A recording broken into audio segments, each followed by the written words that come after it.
What's going on, you guys? Hey, listen, thank you for pulling up for the late night stream. Geekly Goods at the dark, y'all. Listen, guys, okay. It's my mic now. All right, y'all. Listen, we are here late night. Apologies. Jurassic World, just saw that. Tight.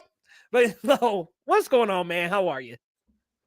Chilling, man. Honestly, the cool thing about the late night, it's not hot. I actually got my garage closed. My lighting looks good. Oh, there you go. There you go. Yeah, last couple streams, I was sweating, brother. My man, I do laser, bro. Laser. Pulling up. Marcel the shoes. I think you mean Marcel the shell? What's Man, up, Laser? that's such a good ass movie. I love that movie. And you know what's crazy? I didn't realize the director, Dean he did Lilo and Stitch. I didn't realize that. Dean Fleischer? Oh, Fleischer can't. no one. Yeah. No wonder it was so heartfelt. Yeah, he really nailed those moments. So Yeah, really, really good. Isaac. Hello, Devin. Good to see you in Hello. here. Oh, look at you with the Lakers logo. Look now. I had to show up today, Devin. I know you be keeping up with the NBA. You know, Nuggets some feel dubs good, man. What's that, Lo? No, I was like, do I gotta throw on some Dubs gear or what? I got some shirts lying around here. Hey, what's going on, Isaac? Made it to the live stream. Usually we a little late. It's a little late over there, but I think it's morning for you. Good morning, buddy. Yeah, we're doing a late stream, man. Had Jurassic World tonight, and my awesome co-host Lo showed up. My man came for the late night stream, so we doing a late night tonight. Joe James, we actually have a little bit of first reactions to talk about with Superman. Some people have already seen it, and we could share a couple of things. I hate to be like, so some of them are definitely official posts, but some of them are gonna be like a little bit of a trust me, bro. This is what I've been told. So we'll get to that in a bit, but there have been some really positive reaction about Superman we want to talk about. You say, why the Nuggets? No, it's okay it's okay, Devin. You don't have to joke about that. I get it. Like, our teams kind of got a little rivalry going. He said MPJ was selling parlays. I'm dead. There we go. You had to get your team out now. Had to get your team Clay's out. not with us anymore, but hey, this was an era. You know, that 2015 title, you know, the iconic finals against the Cavs. We did like what, 2-3 times? Yeah, well, they had their one where they came back. What was it, 3-1 or some shit? But I did the San Francisco mashup, Leo. Ooh, that's sick. Damn, that's cold. Yeah, that's a really good team, man. That's one of them you snagged up in that era, man. That's one of the peak Golden State. Yeah, hell. That's back when them Dubs, man, the Splash Brothers, man. It was like nobody could beat them, bro. You were just outscoring everybody. That was an era, man. That was an era. Hey, what was it? Playoff Clay, or not playoff Clay, but like third quarter Clay. You couldn't touch him, bro. Couldn't touch him. That man was just like a goddamn shot, like an automatic gun would just go off. Like, he had what, 37 and a quarter? One fucking quarter. I'm like, still just like dumbfounded by that game today. All right, man. Let's roll into these stories, brother. We got some box office polls to check. What we got this week? Let's check it out, y'all. If you're new or just joining us, we always check the box office posts at the start of the roundup. F1, the movie, dusts the competition with a 57 million debut. It's pretty solid. Number one spot for the week. 2 weeks on top, How to Train Your Dragon drops to number 2 with 19.6 mil. Globally, it's covering around 500 mil worldwide. Pretty good for How to Train Your Dragon. I mean, even the animated films, I think the first one didn't make that much. So I think it outgrossed the original animated film. Obviously, that not including for inflation, but not bad for the How to Train Your Dragon remake. With Lilo and Stitch already developing a sequel, which we'll talk about later, I wouldn't be surprised if the same thing happened for How to Train Your Dragon. It's already been confirmed. Elio. How to Train Your Dragon 2? Yeah, it's already been confirmed, man. There it is. Already got that going. Yep. And honestly, I like think they 2 is work. the better film, so that one's gonna be crazy. Pixar's Elio holds at number 3 with 10.4 mil. I think globally they're about 75, but the budget was like between a 150 and 2.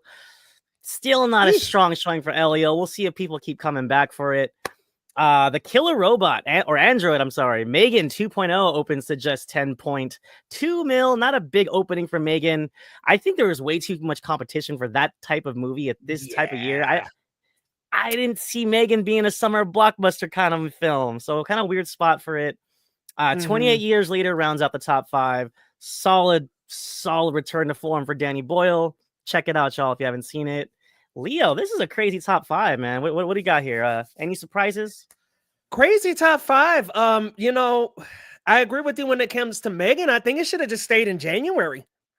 I Yeah. mean, it really dominated in that slot last time, and I think that people would show up in January again. There's not a lot of competition.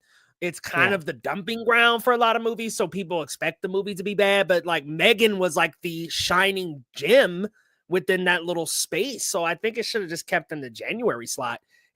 Yeah.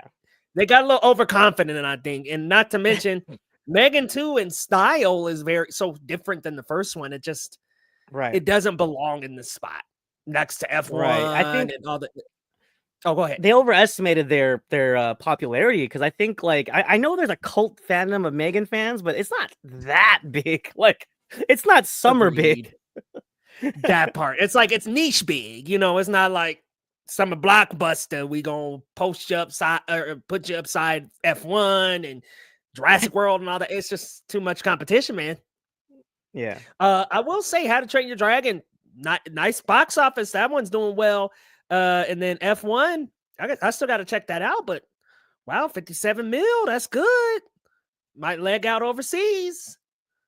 You know what's funny is Kosinski clearly has like a distinct, not just style, but a distinct taste for like thrills, speed, just exciting visuals. And I think that's just like that's his toolbox. You know what I mean? He's got Tron, he's got Top Gun Maverick, and now he's got F1. He knows what he's doing. And honestly, F1's a hell of a time. Watch it on the biggest screen possible, you guys. It's filmed for IMAX. Looks fantastic in that ratio. Yo, Blumhouse struggles again to make sequels. Uh-oh. Blumhouse is just Yeah. struggling, bro. Just he hasn't had a really good hit for a while. No, what did he have? Recently they had something do well. What, What was it? Wolfman? It didn't do that good. No, that damn Wolfman was dead on arrival, man. That Wolfman. That's the last one I remember. They really shouldn't have. That Wolfman, I don't know what they were thinking with that bullshit. Damn, hashtag Bloomhouse fatigue. Yeah, that's crazy. They've been kind of struggling. I wanted to touch on this really quick. Isaac said, so certain sections of the film was filmed with iPhone. They have this specialized rig. And what's crazy, Isaac, is there's actually a rig where it used multiple phones on this big circular rig, almost kind of like how the Matrix did the bullet time sequence. And let me tell you, it looks amazing. It's crazy what they did with it. Did they do the same thing that Ryan Coogler did with Sinners? The script around. It's like almost like a 360 like thing around. Like it was cool, man. Sick. Yeah, like a cage. Yeah, that's amazing. I love when cinematography gets creative like that. Like, yeah, give me some more shots. Give me something else to munch on that feels a little more visually different than the rest of the movie. That's awesome. Yeah, man. Danny Boyle and his crew, they were cooking. Cooking. Tough luck saying here's that Five Nights at Freddy's 2. Gonna suffer the same fate. Absolutely. I mean, unless the kids show up, but I don't think that one's gonna do that well. Yeah, that first one was really supported by like kids and fans. Are they gonna show up again? Tyler, you know. Do you think that one to do well, Tyler? I don't think so. But maybe we'll be pleasantly surprised. So, Devin, that's actually a really good question. I think some people don't know the distinction here. So, the director is kind of like he's kind of just overseeing the operation, right? He has the general vision. He reads the script. He likes the script. He works with the producers and the rest of the second assistant directors and all the costume people and all the visual effects people. He's overseeing everything. He's got his hands in all the pies. But the cinematographer is specifically helping frame shots, helping with the locales. He works with the lighting. It's a very specific shot-oriented thing, whereas the director is overseeing everybody. So Devin, the movie critic, to put it in just like kind of simple terms, think about it as like a restaurant. The manager is like the director, and then the head chef is the cinematographer. So it's just kind of like, one person that's the director does literally direct, in the sense that, like, yeah, that every little facet of the film goes to the director, but then the cinematographer is the visual responsible person. Ooh, Brad Pitt, 62 soon. Hey, he doesn't look it. Some guys just age well, man. Yeah, just age well. He said Brad Pitt is too old for an F1 car. That's a kind of a plot line in the film, bro. Yeah. Oh, that is. Okay, that's good. Yeah, so the film actually addresses that, and it's actually a really funny sequence regarding his age and stuff like that. But yeah, honestly, it's a fun watch, man. We know what we're getting into, and regardless of how old Brad Pitt is, he's got charisma, he's got star power, and he knows how to play the role. He's always the cool guy in the room, you know what I mean? So yeah, I'm with Eli. I'm like, yeah, if Brad Pitt just gets launched out of a cannon, I think I'll be okay. Tyler's got a good point here. Friday Nights at Freddy, the first one, made almost $300 million despite releasing on Peacock. That's crazy. So yeah, I remember so maybe that. We're underestimating it, but that Peacock release did not stop that first one at all. That thing made money. But yeah, we'll see how it legs out, because we got Jurassic World this weekend, right? Yeah.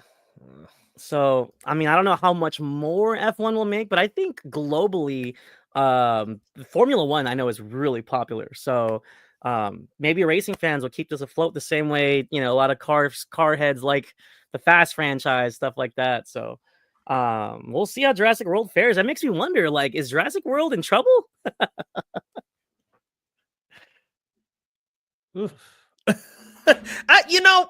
I'm worried about Jurassic World if I'm Universal with these early reviews. I'm worried. I don't know, but maybe just people will just show up because dinosaurs. Who knows? Right. I mean, we keep saying this like ad nauseum, but Dominion did make $1 billion, guys, and somehow, some way, we all contributed to that. Devin's reading the room here. So tell us, Leo. Yeah, I thought it was y'all. Thought it was Lo, you saw it? Did you see it? No, I didn't get a screener for that one, but oh shoot, I'll let me not say too much. I'll catch it this weekend. Damn. Okay, cool. Yeah, it's All right, y'all. Let's start digging into the main meat and potatoes here. But regardless, what's that? Like about 70, 80. We're still double-digit millions for most of the top 5. So it's definitely summer movie season. I think even Megan having 10 mils it's not great, but it's not terrible. It's not gonna have legs though, for sure. I think people are gonna forget about Megan next week. So yeah, poor Megan. All right, so this was the big bombshell of the week, you guys.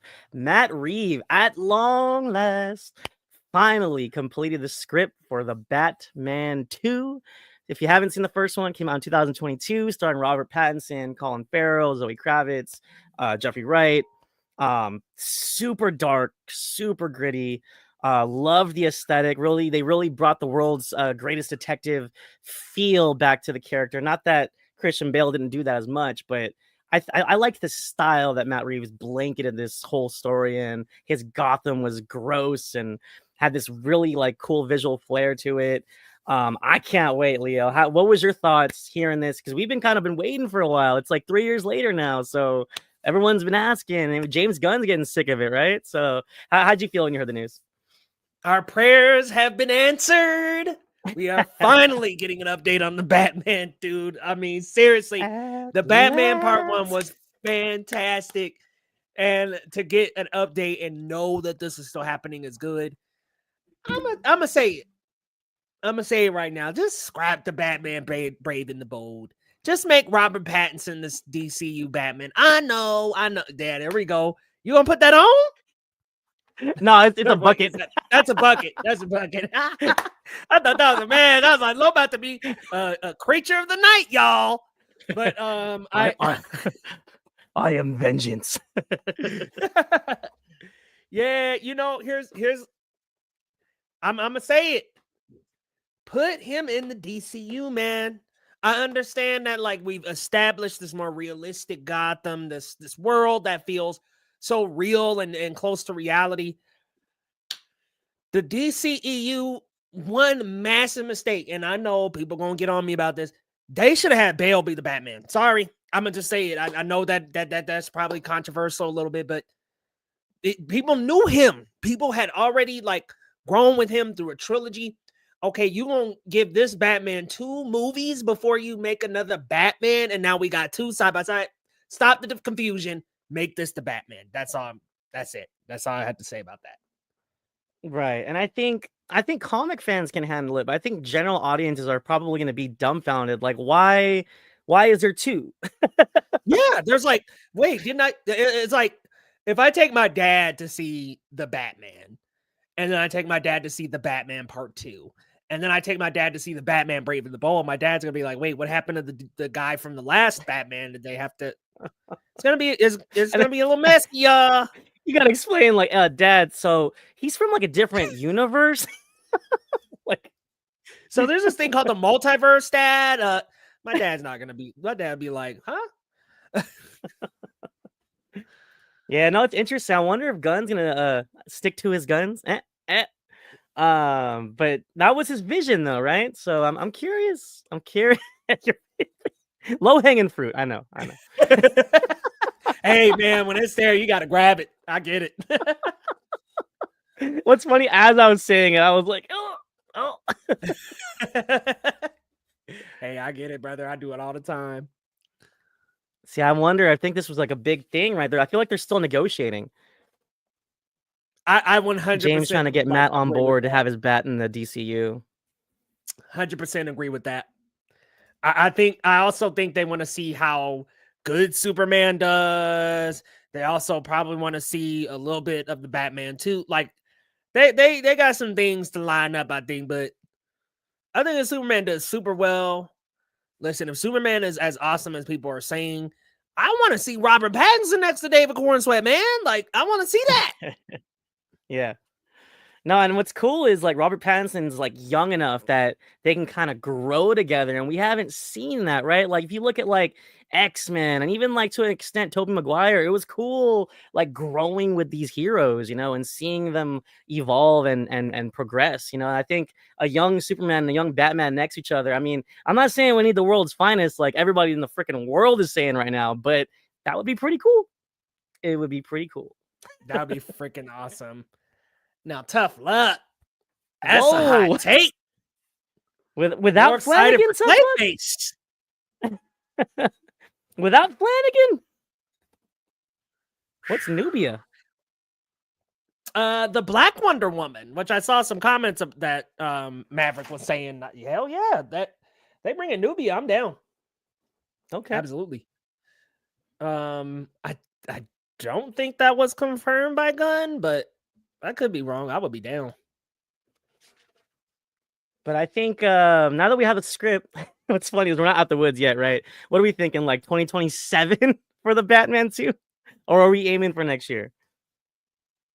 Hell, I think you just go ahead and pull the trigger, make this thing, try to get this thing out next year. Nah, you know what? Remember, James Gunn told us they don't do the rushing. They don't do that rushing bullshit.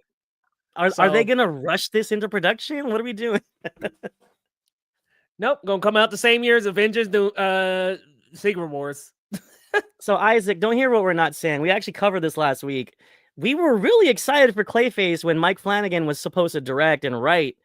And now he's like not really on the project anymore. They're using his story and his script, but now somebody else is directing and somebody else is writing. And we couldn't figure out who the Clayface guy was. I was like, who's that So we'll actor? But you see. know I what? mean, I will say, with him being an unknown, that's kind of a good thing, because it's like you yeah. won't associate him with someone else. So if it was Pennywise or Bill Skarsgård, you would be like, oh well, Yeah. Pennywise. You know, it's like, oh, okay, well, I guess you won't associate him with nothing. But I was goofing, y'all. I was like, who the fuck? Yeah, I was goofing. Well, regardless, I mean, it's going to be a little while until this film actually comes into fruition, but I think progress is exciting enough, especially for us cinephiles and fans around the world. Mhm. Speaking of DCU, though, the first reactions for the Man of Steel himself, Superman, are in. Leo, what are people saying right now? So there's been a couple of really great early reactions for Superman. Now, there was a screening for studios last Tuesday, and then there was a screening for Rotten Tomatoes and some critics this past Tuesday. But a lot of the reactions, y'all, I'm trying to load them up right now. My computer is just disgustingly slow right now. But I read a few of the first ones from the Tuesday screening, and they were like really positive. Somebody said something really controversial though, and one of the reactions that they said was actually that, like, oh, finally someone makes a Superman movie. And I was like, well, hold on now. You can't be saying about Christopher Reeve. Like, you can't be saying like finally somebody makes a good Superman movie. It's like, oh, we just gonna do Christopher Reeve like that, huh? But they said that, and there have been a That's couple more ridiculous. reactions. But what's that? No, I mean, that's ridiculous. That comment, that's crazy. Yeah, I'm like, well, you can't be saying that about Christopher Reeve. But yeah, there's been some like glowing reactions about Superman. I'm trying to find the specific ones. Let's see. Overwhelmingly positive, call corn, sweat film, 180 degrees away from Man of Steel. Wow, that's a lot. Yeah. Um, And that works for me because I'll be honest, I didn't love Man of Steel initially. It grew on me over time. I didn't love it initially. yeah, I mean, here's what I say about Man of Steel. Okay, I got one. So this person saw just the first 30 minutes. They said, needless to say, it was damn beautiful. Time absolutely flew by, and Superman himself and the cast was right in front of me. Look up. And then here's another one Nice. that says, it's very Silver Age. It's got a lot of those sci-fi tropes. It's big in spectacle, drama, and laughs. Big in his heart. A very earnest film. I actually did drop a short on the channel with a few more of them. But there was another reaction that specifically said it's kind of like Superman the animated series in a movie format. And I'm like, hold Nice. on. You got my attention calling it Superman the animated series live action. That sounds phenomenal. So the reactions that have come out have been overwhelmingly positive, which to me Right. leads me to believe it's really between that and Fantastic Four, because I'm sorry, them Jurassic World ones, they Jurassic World ain't had like reception like this. And if Fantastic Four also gets the same reception, goodbye Jurassic. It's nice knowing you. Maybe we thought you were the contender coming in, maybe you won't be. But yeah, Superman. Every trailer drops, to me, it looks way more visually pleasing. Every single clip we get, it just looks better and better the more time goes by. I think we got a hit on our hands, man. What do you think? Well, just based on that other comment you just had about the Silver Age stuff and the heart and the spectacle, that just sounds like James Gunn's MO. Because I love the Guardians trilogy. They're all great films. I'm in particular extremely fond of Volume 3. It just hit me in my core, hit my heart. Great soundtrack, great, like, visually, it's just spectacular. And when I heard James Gunn was gonna do Superman, I was excited because I just knew, like, he can do this. Like, if he can take a bunch of like C-list heroes like the Ragtag, the Groots and the Drax, the Destroyers and Star Lord, imagine what he could do with the America's first superhero. Is that technically sound? I can't remember if he was the first, but the Golden Boy, the fighting for truth, justice, and the American way. But yeah, I'm excited. I think all the trailers I've seen look fantastic. So Yeah, they've looked really, really good. I mean, and especially this last one, it just looked like a summer blockbuster, man. It looked like it was really fun. A question here from Devin, the movie critic. Little off topic, but do you have any info on trailers releasing this month? Yeah, I don't have too much insight onto what's going to be releasing this month quite yet. But as we get a little bit through July, I'll have something to update you with. Just not currently. I don't have any info. Sorry, Devin. But yeah, Superman, overwhelmingly positive reactions, you guys. Honestly, could be the movie of the summer. I can't wait. I got a screening for next Monday, so I might not be on stream with you guys, but I got Superman next week. Let's go. That's a good reason to not be. All right, this was kind of fun, you guys. So I just want to confirm because I put it on the title in the text, but that was an animatronic, right, Leo? Yeah, that looked like. I mean, yeah, it looked like because it looked pretty real driving the car. Maybe it was just really good CG. But anyways, Disney confirmed with an animatronic teaser clip that Lilo and Stitch 2 is currently in development. Did we hit $1 billion yet? I actually didn't even check up on that. Hold on. It's close, isn't it? It's like 934 or something, or 943 or something like that. Okay, it's like right on the cusp. Something like that. Yeah, 945. Wow. Yep, 945. It's right there. But yeah, as someone that really, I didn't love Lilo and Stitch, but I also liked it a lot. I think the girl that played Leo, God forgive me, I can't remember her name off the top of my head. The little girl was amazing. Maya yes, she was fantastic. It was her screen debut. Honestly, I think my main issues was Zach Galifianakis, and I just didn't care for Sydney Audubon, the girl that played Nani. I think woefully miscast, and nothing against her. She's she's cute, and I think she could do other things. I just don't think Nani was right for her. That's what I'll say about that. But Stitch was great. So yeah, I actually liked her Nani a little bit. I think it was a different take on the character, kind of like it kind of and listen, I'm not saying talent wise, but it kind of reminded me of like Will Smith's take on the genie, right? Where it's like you're presented with this character and you kind of have the same building blocks, but you're not the same type of character. Like you add your own personal spin and spice to it. And not that she's like as talented as Will Smith to pull off something that's like a phenomenal performance. Like, because, listen, say what you will about Aladdin. I thought Will Smith Genie was fantastic. Nothing is Robin Williams, by the way, just different performances. That's how I felt about this Nani. I just felt like she was a different type of Nani, especially for the story they were going for. But I understand that criticism. I think that Lilo and Stitch 2, I saw Laser say will flop. Mufasa, I mean, it underperformed expectations, but I mean, it made him 700 million, over 700 million. Still a lot of money. While it's like, well, it didn't hit that billion mark that they were hoping for. I'm like, well, if Lilo and Stitch 2 makes 722 million, I think they'll be happy with that. Hell yeah. And also, because Laser was mentioning Alice in Wonderland 2. I mean, first of all, nobody asked for that sequel. Second of all, I think that was the one lightning in the bottle. I cannot believe Alice in Wonderland made $1 billion. Like, that's crazy. I cannot believe it. Like that's just, that'll never happen again. I guess the first one, I mean, if we're being honest, it was like the early stages of the live action movie adaptations happening, and the first one is very well known. So just from like namesake alone, I guess it just attracted a ton of people. Like people were like, "Oh, we want to see and Mad also Hatter and stuff." I think what was Johnny underrated Depp about as Mad Hatter too, big draw. Yeah, I think just Johnny Depp was red hot when that film came out because he was riding off the Pirates wave and people were loving that. So, so that's true. That kind of factors in the star power for sure. This is an interesting comment. Surprisingly, Lilo and Stitch and Minecraft haven't hit $1 billion yet. Yeah, we still don't. We have Neza. And then besides that, we don't have any other $1 billion movies of the year. I thought Minecraft hit it, or it didn't. Still hasn't hit, which is crazy. Okay. It was close though, right? Hit it before. Yeah, it's like 959 or something like that.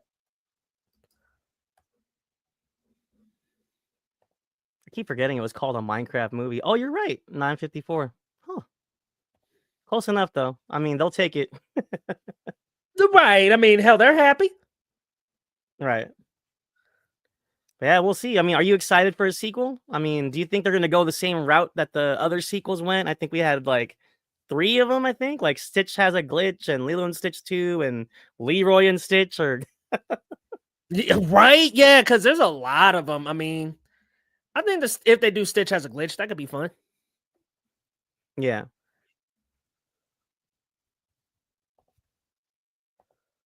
All right. Did you get a chance to watch this one, Leo? Nah.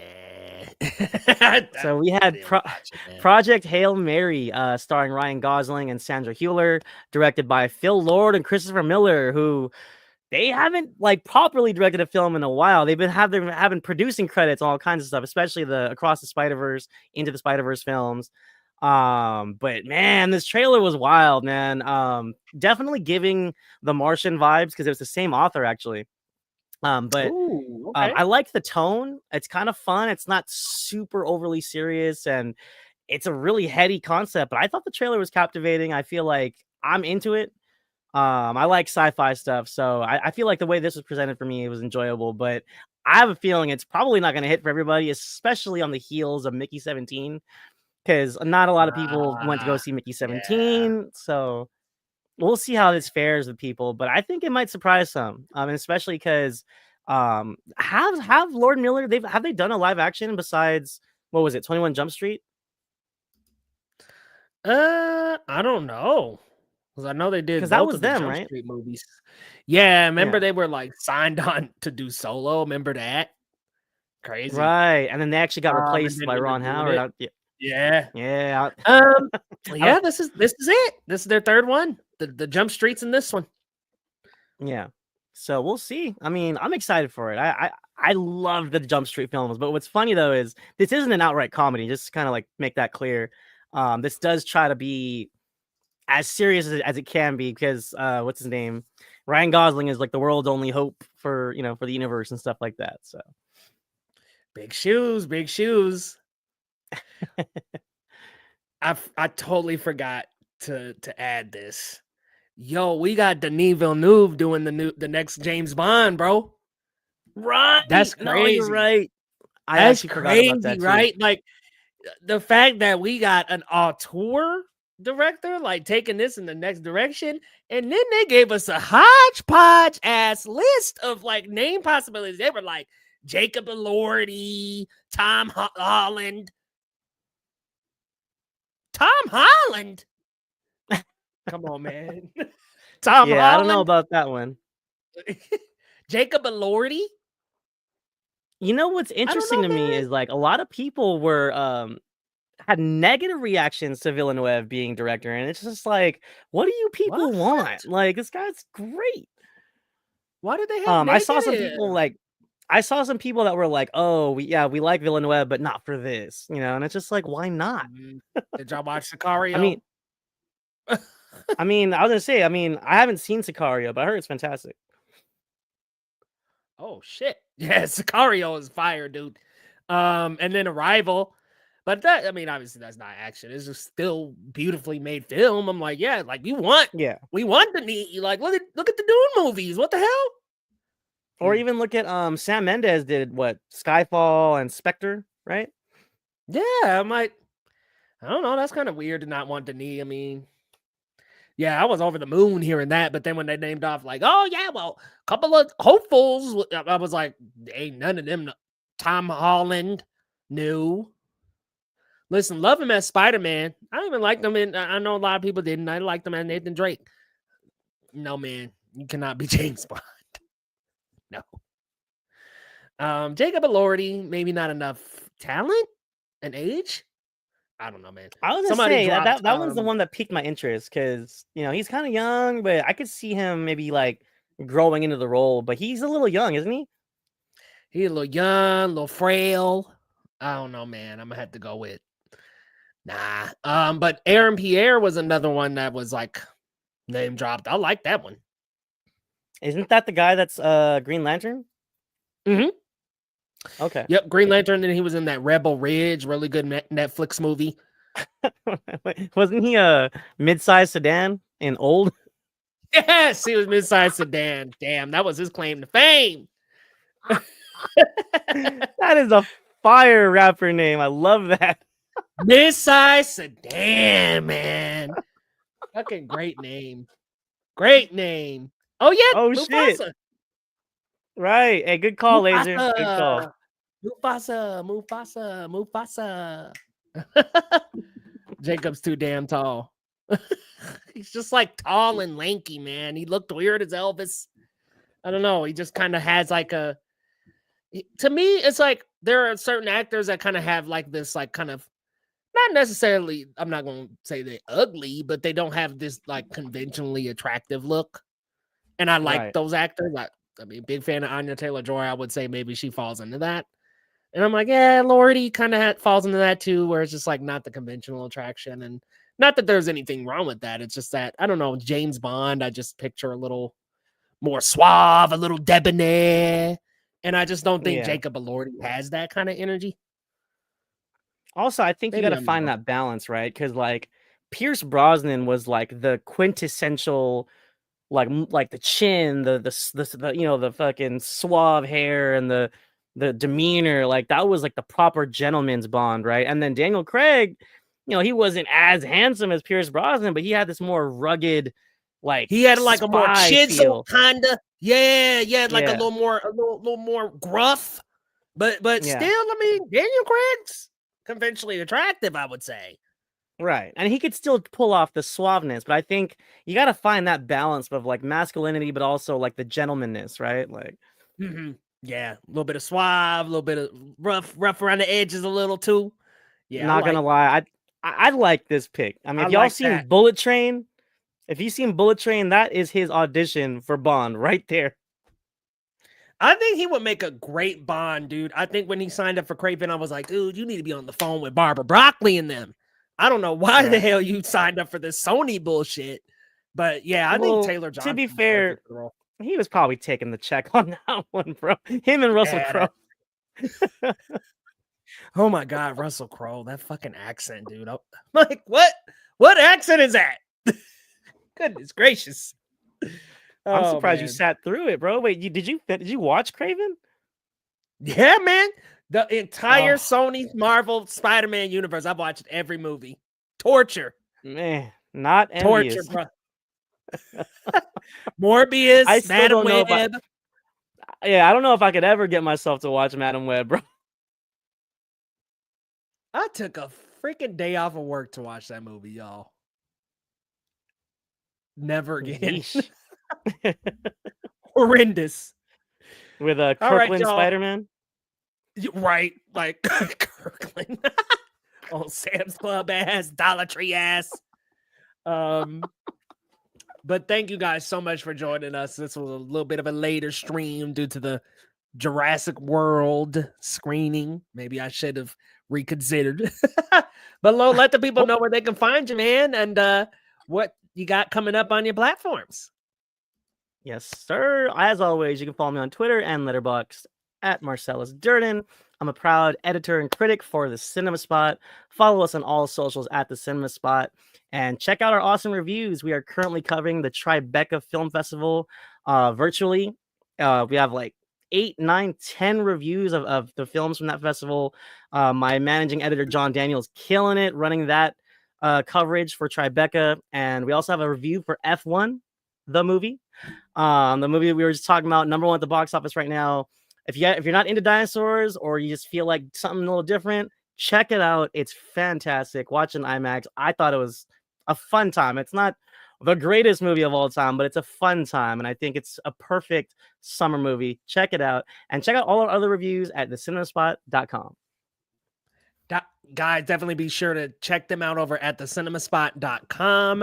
And if you're new to Geekly Goods, welcome. Come on back next week. We will be streaming earlier at 6 p.m. PT, 9 p.m. ET, guys. Thank you so much for joining us here. And also, thank you so much for watching the videos on the channel. It's been great having you guys really just come in and join the Geekly Goods family. It's really awesome, guys. Sorry, I'm so tired, y'all. We are wrapping this one up, and we'll see you next time on Geekly Goods.